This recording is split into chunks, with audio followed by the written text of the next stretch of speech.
What's up, Anton? What's up, my man? brother? How you feeling? I'm glad to have you here, bro. I call you the mayor of South Philly because all the work that you do, all the work that I see you putting in, especially with the youth and everything. So I would like to touch on that and go into detail more so with the young cats. But I just want your background, and we could go from there. So I would start off with where you from? So I'm from South Philadelphia, born and raised. I grew up in Tasker Home Projects, moved to 23rd Street, grew up on 20th Street, lived in South Philadelphia all my life. Okay, so what time frame you lived in Tasker? I lived in Tasker from the age of 3 to about 12 years old. 3 to 12? Yeah. Then you moved to 23rd Street. I was there for 2 years. 2 years, and then Then we moved to 20th Street. 20th Street. Yeah. 20th from what? Snyder. Snyder. Okay. You growing up in Tasker Homes, what was it like growing up in Tasker? Growing up in Tasker Homes was rough, but it was like it was a family atmosphere there because, everybody stuck together out the projects, you know what I mean? And growing up in the hood, your friends they were your family. You saw your friends more than you was able to see your family. So seeing them every day out there, eating at the lunch program, going to school, having your mom ask your next door neighbor, or your next door neighbor ask your mom, let me borrow some food stamps till I get my check next week, or I'm number 9. It was a community, man, and it was fun. The family structure of the projects make you appreciate life, and it humbles you because your humble beginnings prepare you for the future, where you want to go and where you want to be. And I felt like living out the projects was like living in a mansion because it was my neighborhood. It's where I grew up at. So elaborate on that a little bit more. So you saying growing up is family oriented.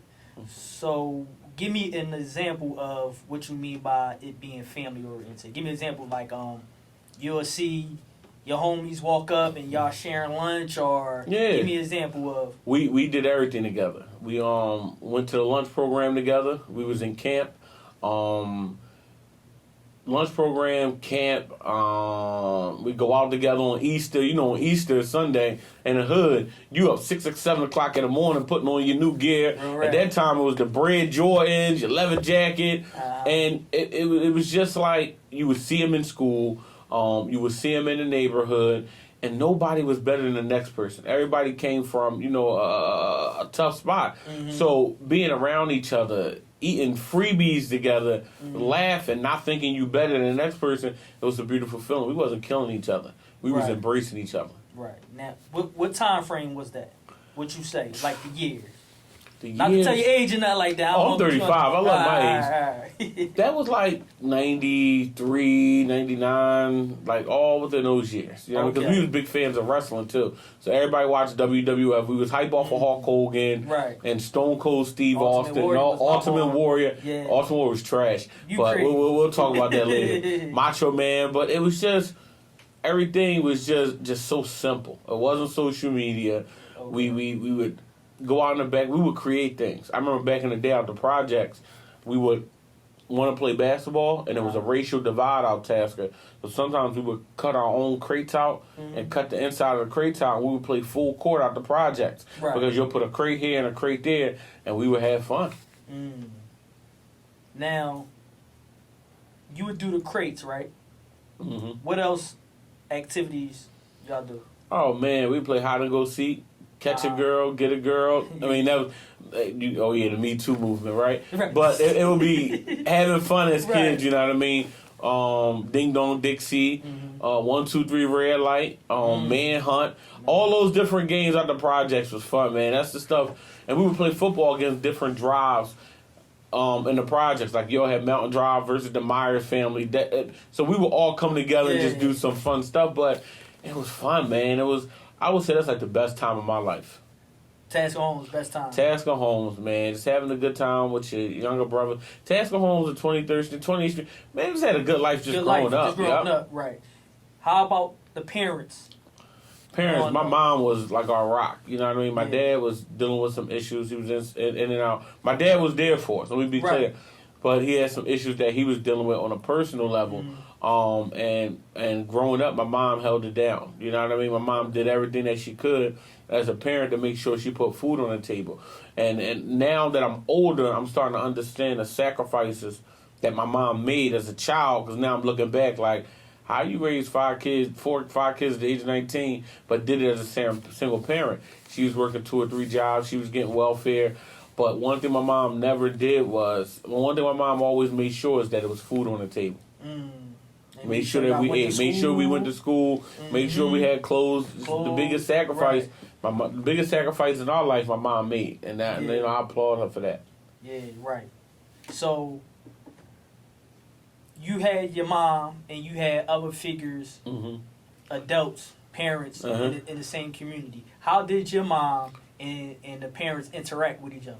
My mom was cool with people around her. You know what I mean? Her girlfriends, you know, they was like our parents too. You know what I mean? We all looked after each other. So it's like each one teach one. And it takes a village. It was a village. That's what I'm saying. Because the people in the neighborhood see that your kids are doing something wrong, they'll step right in. You know your mom don't play. Let me call her on the phone, and you be like, damn, she gonna call my mom. My mom ain't play. My mom will go upside your head. And it wasn't child abuse. She just, you know, had strong discipline. Because she had 4 boys and 1 girl. Okay. So how many brothers and sisters you had? I had 4 brothers, and I had 1 that died, so it was 5 brothers and 2 sisters. 5 brothers and 2 sisters. So it was 7 of us all together. 7 of y'all. My dad had a daughter, and we had 1 little brother that died. Okay, sorry to hear that. How many was y'all inside the household? Inside the household, it was 4 of us. 4. 4 of us inside the household.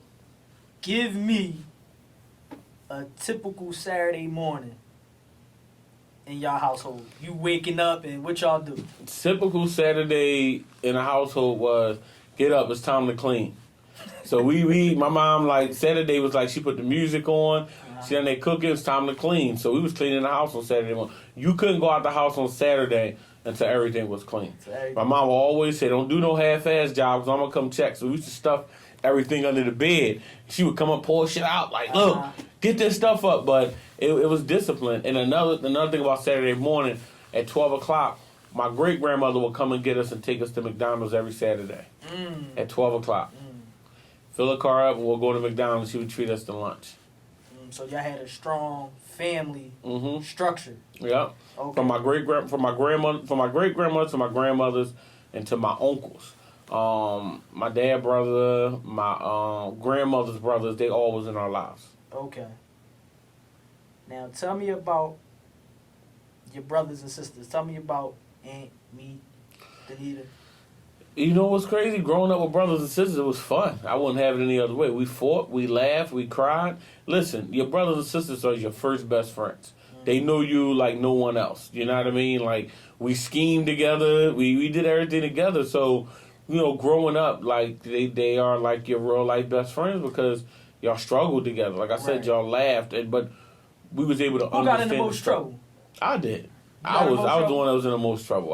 Me ain't getting in the most trouble. No. Anthony was in another world somewhere. Okay. But I would get in the most trouble. I would be the one scheming, doing some shit to make my mom mad, and she would go upside my head with brooms and bats and everything. But it was fun, man. Like, just talking about your childhood and how you grew up, it makes you appreciate it. When you see young people now, all they see is murder and mayhem. But we think about the fun times of us growing up. We didn't have social media. We didn't have those different outlets. Right. So we made it fun. Yeah, most definitely. So we gonna transition from Tasker Homes, and then you moved to 23rd Street. 23rd Street. When did you move to 23rd Street? We moved to 23rd Street probably like 97, 98. 97, 98. That was a fun time, man. What part of 23rd Street you moved to? We was on the 2000 block of 23rd Street. All right. Tell me, what was it like growing up on 23rd? 23rd Street was like one big party. Because you had the 2000 block with the 1900 block. We all had a good time. Growing up with our Dean, Mike, the Covingtons, y'all family, Shanae, Silva, all them, Vish and them. Yeah. We had fun. Like, it was just fun. We would play cards on the weekends. Summertime, all we would do was gamble. We would play spades. We'll go to the park. It's just we enjoyed ourselves, man, and it took on like brotherhood. You know what I mean? The Stokes family, Mike and them, we would just have a good time. I think we were really finding ourselves at that time. At that time. So how old? What was your age range around that I time? was like 12. 12? Mm-hmm. Okay. Now, from Tasker to 23rd Street, did you see any difference between, because you moved from the projects to Roland, did you see any difference in between the two? Or would you say Tasker was more family oriented? I would say both of them was good because we moved around some good people. Okay. So you always have a neighborhood, but it's the people who make the neighborhood. You know what I mean? Because the infrastructure could be an infrastructure, but it's the people. That's why I'll never understand people say, I hate this world, or I hate this block. It ain't the block, because the block been there for 150 years. Right. Maybe 200 years. It's the people. So the same people that was out Tasker was the same people that was on 23rd Street. And some of the people that lived with us out Tasker moved to 23rd Street. So it was like a family atmosphere. And it was fun. And that's why I wanted to touch on that, because you'll hear people say, oh, I don't want to associate with them because they from the projects, or this, and you broke it down. It ain't the projects, it's the people. You see what I'm saying? So you always got good people. Yeah. Wherever you go, because you can move to a nice neighborhood. Yeah. You might get somebody that's ratchet, that don't care, or whatever the case may be. So I'm glad that you touch on that. So I used to see you in the airport. Oh yeah, all the time. Traveling. Yep. What was you doing back then? So it was a twofold thing. So when I moved to 20th and Snyder, I started doing a lot of community engagement and stuff like that. But also, too, I was working at Power 99 radio station. So we were doing a lot of stuff in the radio station, you know what I mean? From the concerts to working the boards to doing promotions. And that's when I developed a sense of working in the community. And working in the community, from throwing a big block party on my block every year, bringing artists from Tiana Teller to Meek Mills, Freeway and Angela Simmons. And the reason why I started that, and I'm probably going to go into your questions still, but the reason why we started that is because growing up, we didn't have the money to go to concerts and stuff like that. We couldn't afford that. When you go to those places, it costs money. So I said, I want to build an infrastructure where it's free food, live entertainment, and people don't have to pay nothing. We've been doing that, since COVID started, but we've been doing that for over 13, 14 years, every year. People come out there and have a good time. Yeah. But it's a way also to give artists an opportunity to showcase their talent on the stage in their neighborhood.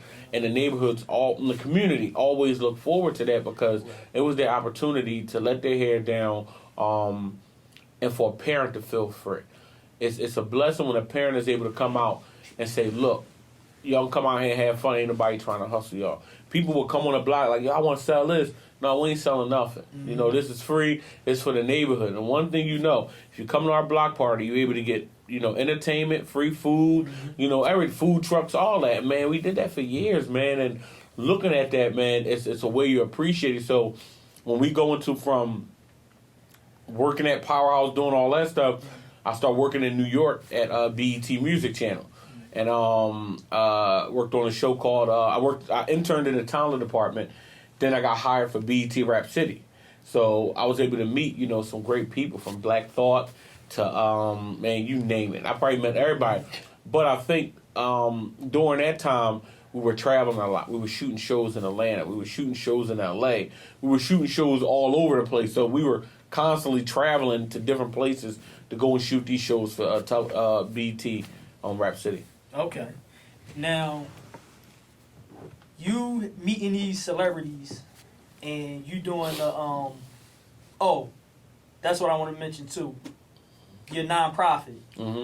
What's the name of your nonprofit? Nonprofit is Unity in the Community. And what's the basis of Unity in the Community? The basis is dealing with gun violence prevention in the city of Philadelphia. Okay.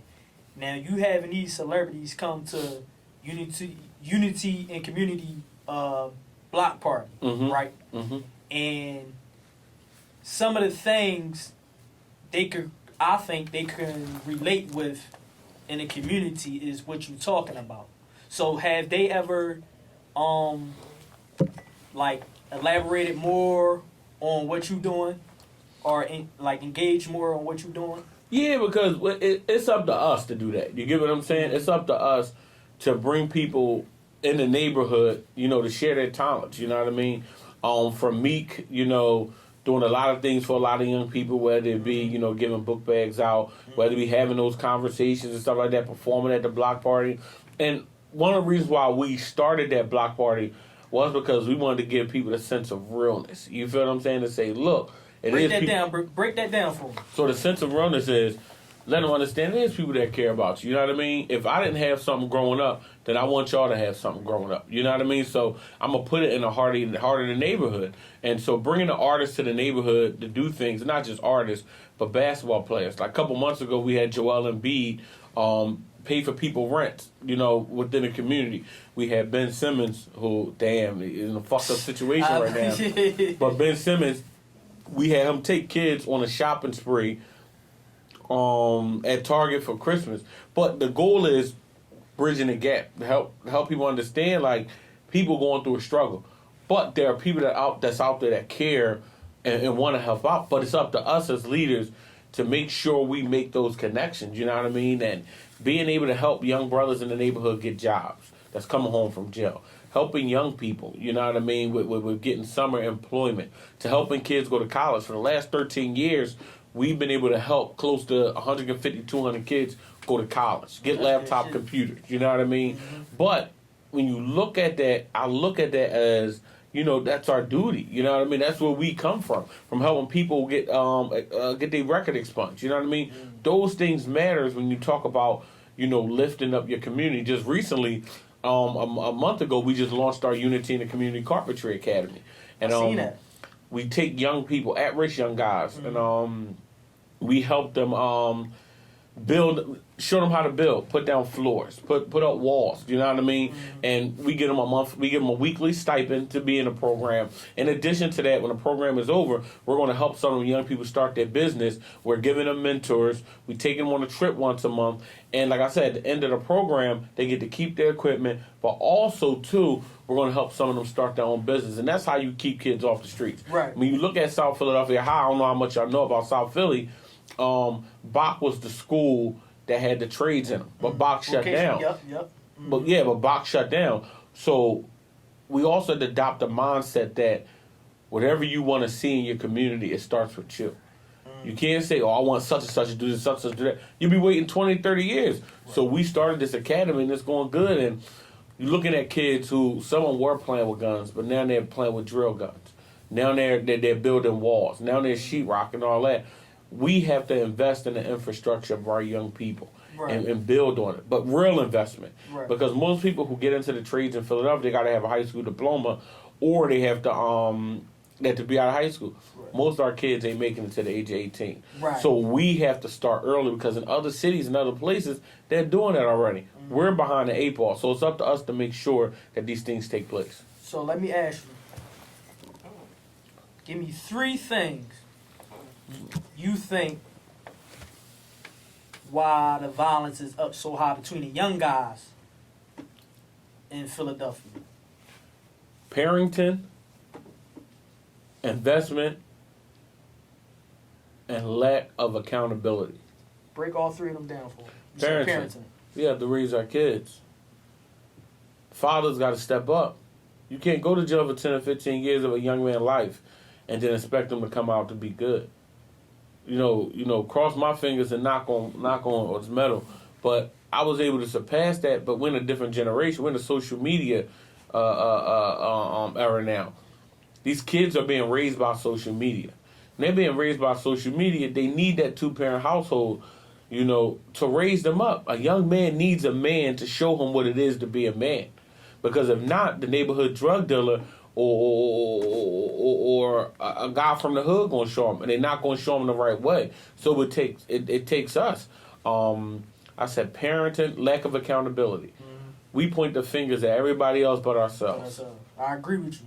100%. We got to stop that. You know what I mean? If we're gonna make change with these young men, it starts with us. You know what I mean? And when I say it starts with us showing them the right way. Like, even though you may not have brought that child into the world, we have responsibility. We have a responsibility to show them the right way. You know what I mean? Take them up under our wings.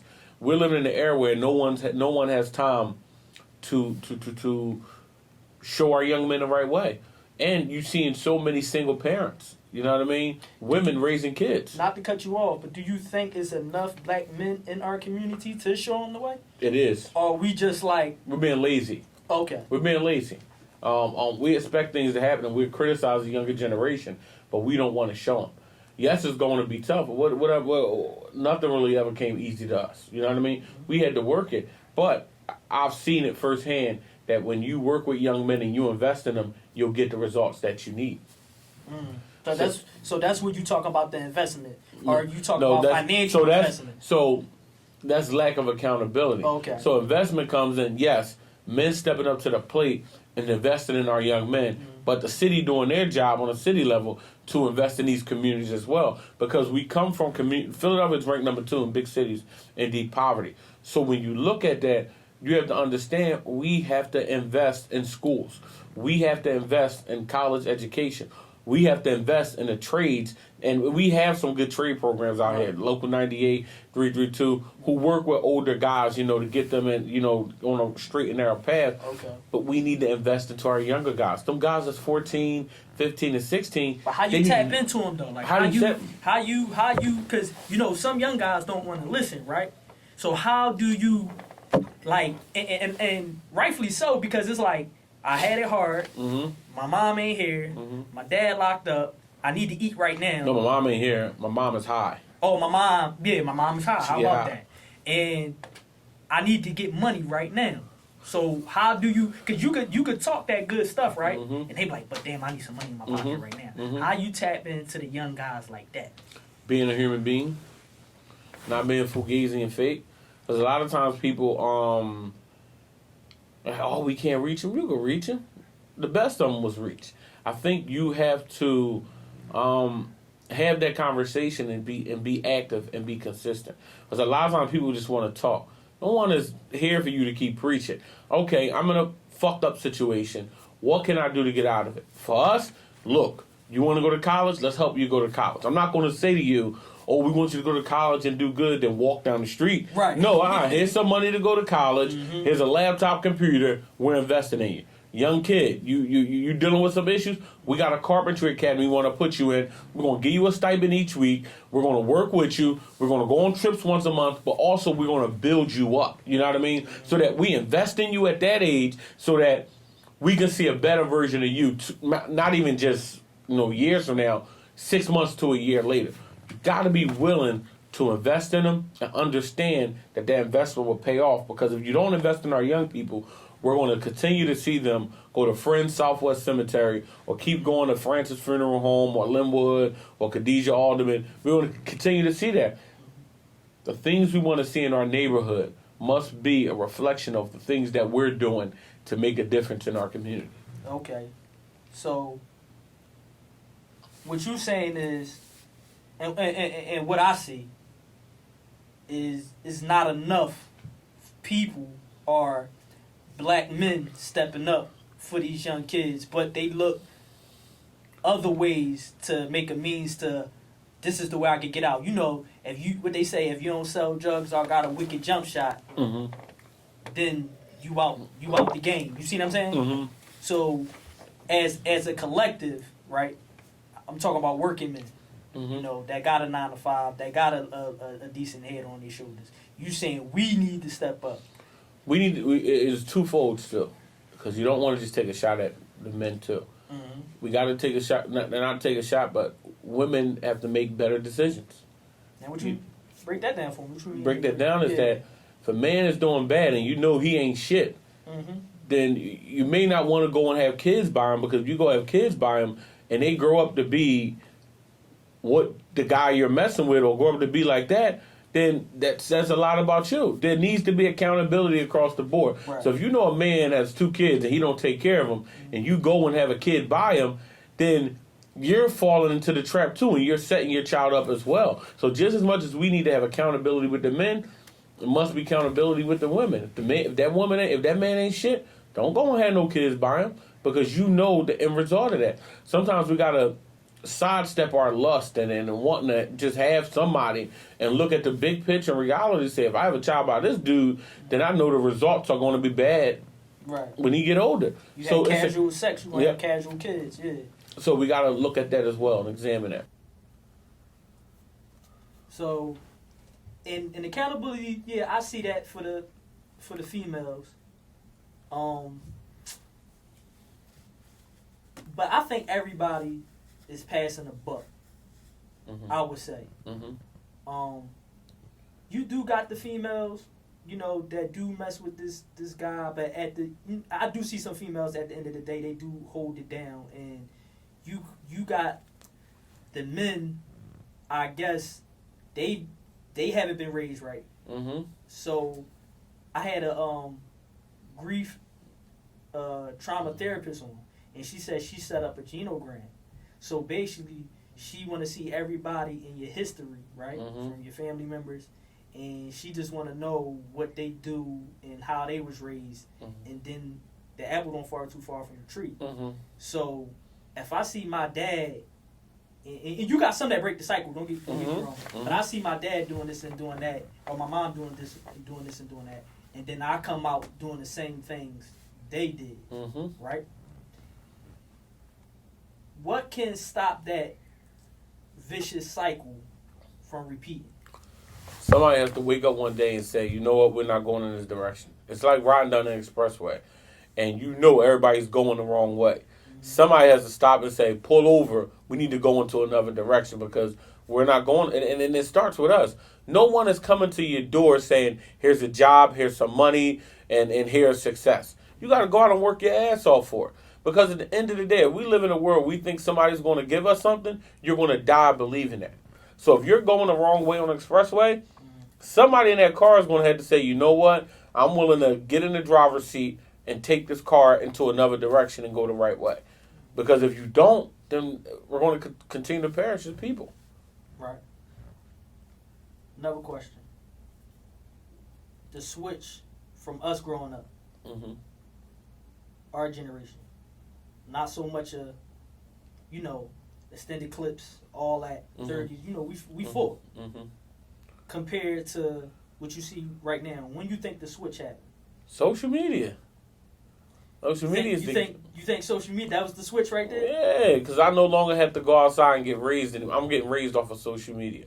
What I see people doing on social media, now I want to become that. People live total different lifestyles on social media, and you be like, you doing that? How are you able to do that? They just watch the whole...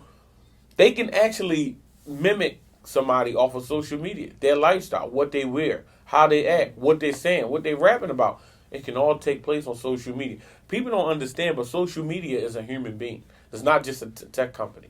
Social media is a human being that have you going through emotions, have you crying, have you excited, have you frustrated, have you wanting to get money. It's a person, and people don't understand that. Some people do, because that's why some people go on social media and take on a whole nother lifestyle. Yeah, that's true. Never looked at it like that, though. Yeah. But you broke it down like that. Yeah, I can see that. Everybody spending all their time, and like you said, mimic off of social media. And that go back to what I said about the Chicago drill scene, right? Chicago controls the world. And that's what I say, because everybody, even Philly, because I think our whole hip-hop scene changed, too, with the younger generation. Now... You probably could call it a gang back in the day, but it was mainly so, are you from 5th Street? I'm from 23rd Street. You from this? That's a gang. Right? But we wasn't naming ourselves no, see, I think people get caught up in the thinking, when people say gangs like it's a gang, when you from somewhere, that is really a gang. I'm from 5th Street. I'm from 7th Street. I'm from 24th Street. I'm from Tasker. That's really groups, and groups are gangs. And I don't think they do it to say it maliciously. All they doing is just putting a name on 5th Street. All they doing is just, when they come up with names, they're just putting a name on where they from.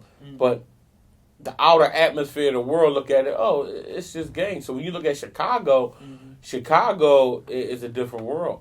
I don't care who you talking about in rap right now. We can talk about Drake and Jay-Z, but to the younger people, it's about Dirk. It's about G Herbo.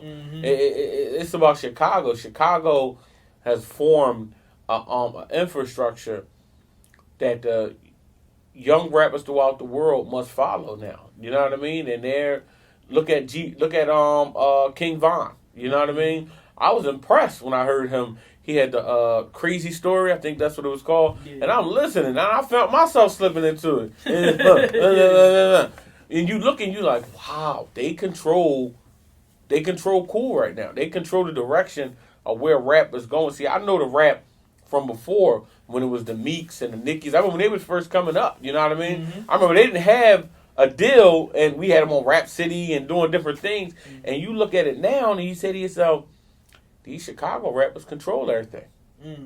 They where is that right now? You know what I mean? They love them because of social media. Social media. I be seeing young boys, right? They got a whole sweatsuit on with dreads. With a tear on eye. Yeah. It's 90 degrees outside though. Yeah. That's Chicago, baby. Chicago. Crazy. How you get them out of that mindset when they so much influence? Raise them. No matter what the world is doing, you raise them. You give them the right direction. They might enjoy that music, but you raise them and you show them the right way. You know what I mean? We always loved Tupac. Remember when Tupac came out with Hit 'Em Up? Hit 'Em Up. And it started off, but that's why I fucked your bitch, you fat motherfucker.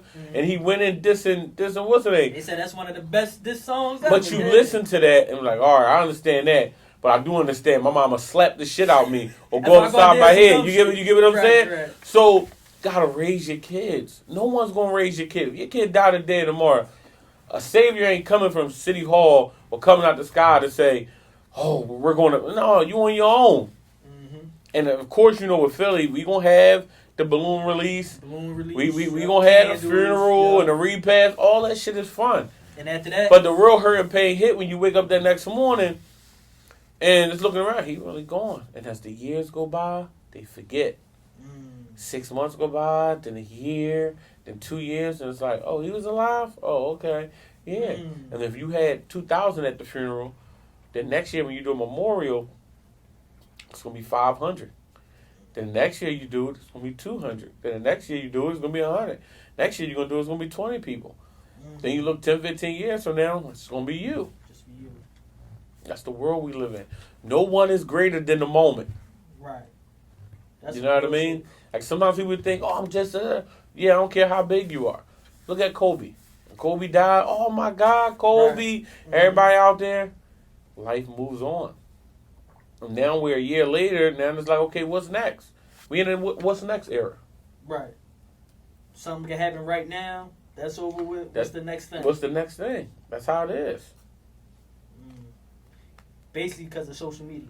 I want everything. It keeps your mind occupied. Right. And say, okay, what's next? DMX died. Everybody was going through it. You don't hear DMX played on the radio like, yo, here, like, hey, and that's X. But what's next? Right. What's going on? So what's your future endeavors? What you got planned in the future? And I'm focusing on film. We released about a year ago with my team, the Media Gods. Our Way to Death docu-series. We're working on that. What's that about? It's a docu-series about inner city gun violence. The first episode, we had Meek on there, D.A. Larry Krasner, and we were profiling a young lady named Dominique Oglesby who was killed in West Philadelphia. And we go behind the scenes and basically tell the stories about what's taking place in our neighborhoods. The second episode actually features Black Thought from the Roots. And we talk about a 2-year-old young girl named Tynera Borum who was killed on the steps in South Philadelphia while she was getting her hair braided. I remember that. And what, Grace Ferry? Yeah, Grace Ferry. Yeah. So we're diving into that story, and we got former Mayor Nutter on there, Black Thought, talking about losing his father to gun violence, stuff like that. Wow. And that should be out sometime this year. We actually finalizing that. And we actually look like we're probably going to have the person who killed the young lady on there. We're working that out too as well. Deep. We have her mother on there, so it's going to be deep. Yeah, that's real deep. And I think that's necessary for the because the young guys need to see this in their face. You see what I'm saying? Yep. Mm-hmm. Like we talk about it, but they really need to see this in their face. Mm-hmm. And that's another question I'm gonna get to. With these kids dying, Mm-hmm. right, and these babies dying, Mm-hmm. and I see certain organizations, right, Mm-hmm. that, and this is a problem I got with the black community. Mm-hmm. And you touched on it earlier about we need to take accountability for ourselves, Mm-hmm. because I see a uprise, right, when a cop, Yeah. white cop, Mm-hmm. kills Mm-hmm. somebody black, but when we kill each other, I don't see no Black Lives Matter. You see what I'm saying? We're one of the biggest organizations. You know, I don't You know see why? Why? Because their nephew or their cousin or their son did it. Mm. They did it. See, when I talk about accountability, we cool to point the finger at somebody else, but we Right. never want to point it at ourselves. You know what I mean? No, if your son out there killing people, you need to step up to the plate. If it's your nephew, they need to step up to the plate. Right. It's going to take accountability to do that. So that's why you see that. It's because it's the family members doing Right. it. Because if somebody kill one of y'all kids or whatever, You want everybody to tell something. You want everybody to get Oh, involved. nobody seen nothing? Yep, uh-huh. Mm-hmm. These little kids getting shot. What the number at now? What was like 100 and Yeah, it's up there. 100 or something? Mm-hmm. It's up there. That's ridiculous. I had the OG Gordy. He from the bottom. He from Mella Empire. Uh-huh. And I interviewed him. Mm-hmm. And he said some real shit. He said when we used to gang war and we used to fight, we used to tell all the kids, Go in the house. elderly, to go in the house. Mm-hmm. You see what I'm saying? Yep. And they was young guys though. Mhm. And I hear people say, well, they young, they don't know. They was 15, 16 doing this. Yep. Mm-hmm. So you saying they young and they this age that they can't have, and young people need accountability too, bro. Mm-hmm. Yep. Mm-hmm. But it starts when their parents holding accountable. Because they don't see nobody holding nobody accountable, then they're gonna be running to jail. They're gonna be running the house. Right. You know what I mean? And some young boys are running the house. Right. But right. you go to them peacefully, and you talk to them, and you have a conversation, but you show a form of consistency to them. Give me an example. If a young boy is struggling, Like you see a young boy in the street, you know, You doing something in the you street? see him, yeah. you hear him out. You talk to him, see what he's going through, see what trauma he was dealing with. Right. Then you find ways to help him. When you find ways to help him, you be consistent. Because some people think that it's going to take place overnight, and that's a lie.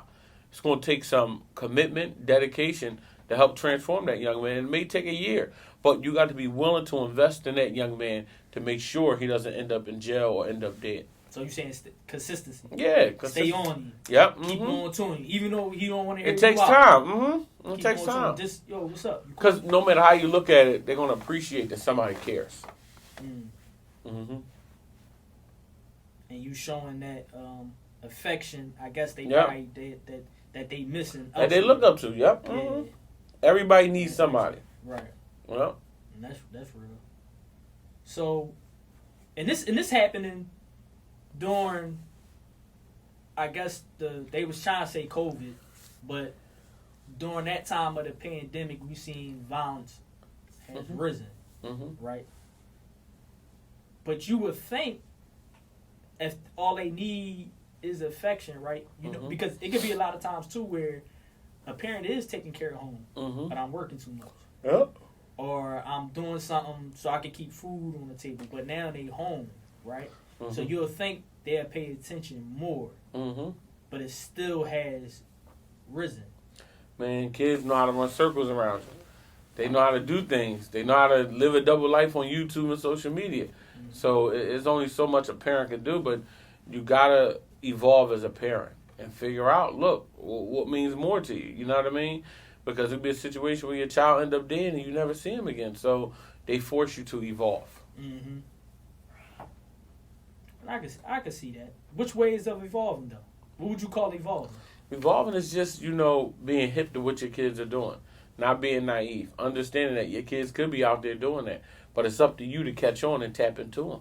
Okay. You know what I mean? For instance, dirt bikes. Like them riding dirt bikes. How you feel about the dirt bikes? Everybody's a part of the culture. You know what I mean? Ain't no different from kids that's riding skateboards and all that stuff. Like, that's just what they do. Because you don't just see black kids doing it. You see white kids doing it. Doing it now. Yeah, it's a part of the culture. And it's not going anywhere. Is it a way you think they could structure it? No. Because people, I've thought about it with the parks and stuff, like creating a dirt bike park. Mm-hmm. Yeah, it's good because some people will follow it. But some of them just like riding through the hood and hitting the lights and having fun. My man told me, I said, well, you can legalize a bike. You can get registration, but they was like, no, you can't legalize a two-stroke. Yep, he said it's all about the two-stroke. Mm-hmm. You know what I mean? So he's like, it's the sound and everything. I said, so we can't customize something, and because this is what I see. Like, and I was driving down the street one day, right? And I ride. I got a motorcycle license. Mm-hmm. 4 young boys, right? I was on Walnut Street. Mm-hmm. They blocked up the lane, right? See, this is where it get drawn. They blocked up the lane, right? And they watched the one Willie. Now I understand the method of it because it's like if you Willie, and I don't want y'all just to ride and run him over. Mm-hmm. But in the sense too, far as holding accountability, right? You can't hold up the 4 lanes, bro. You can't. Let's say I just want to ride all crazy and I just want to zoom past y'all, knowing that I'm gonna hit y'all. Mm-hmm. But then they would look at you like you the bad guy. Mm-hmm. But hold up though, you just was holding up the lane, willing, saying they just come with a sense of understanding and direction. They need direction because that comes with being reckless and lack of respect. Lack of respect. So we just gotta, as parents, I get out of here too. But direction. You know what I mean? Once you get them direction and you build that solid foundation at home, when they go out on the streets, they're gonna perform well. It's just up to us to take care of them. Right. So my last thing is, what you would say to the youth right now? What guidance would you give them? Like if you was on a podium in front of a million young boys across this nation, like what would you tell them? I tell them, be yourself, think for yourself, and be careful about the decisions that you make in life. Because decisions that you make in life, you might end up dead, in jail, or you might hurt somebody. So my advice to them is, be very careful about what you do and what you say, because it may end you may end up on the wrong side of history. But on a positive note, you can be whatever you want to be in life. But it starts with you. You got to wake up and say, this is what I want to do, and this is what I want to be. Understand, no one's coming to save you. If you think somebody's coming to your door giving you success, you're losing your mind. You have to wake up and say to yourself, this is the direction I want to go in life, and be willing to put in the work to become successful. There's 3 types of people in this world. You got one who let things happen, one who watch things happen, and one who make things happen. It was from Kevin Liles. You have to be that person that make things happen. And you got to light a fire within yourself to understand that, if you want to, be successful, the fire must be in you. Because can't nobody get up for you every day and go out and be successful for you. You have to want it yourself. But you have to work on it and be consistent and be passionate about it. And you have to embrace the struggle, because the broke days are going to come. But they are the moments that's going to make you. Those are the moments that's going to, put you where you need to be. And you'll reflect on those moments years later and say, you know what? I remember when. But you'll appreciate those moments. But don't nothing come to a sleeper but a dream. And if you want to be broke, stay asleep. Real rap. That's the truth. Real rap. All right, Anton. No problem, y'all. No problem. You, Oh, Appreciate man. you. Let me get a picture with y'all. What's the name? Backdrop.